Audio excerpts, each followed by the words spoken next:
நித்தமும் பாடுபட்டு உழைக்கும் யாவரும் ஓரினந்தா சத்திய வார்த்தை இத நமக்கு சொல்லுது மேதினந்தா நாம் எல்லாம் மேல நிறுத்தோம் செஞ்ச தாங்காது நாடு முழுதோ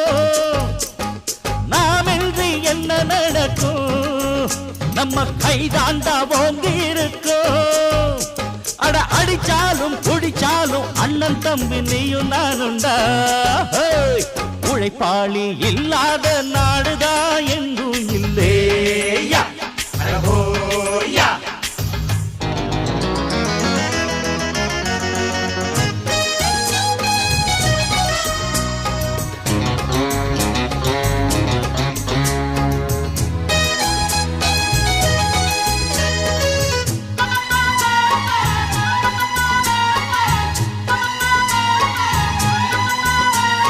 பணக்காரன் குடியேற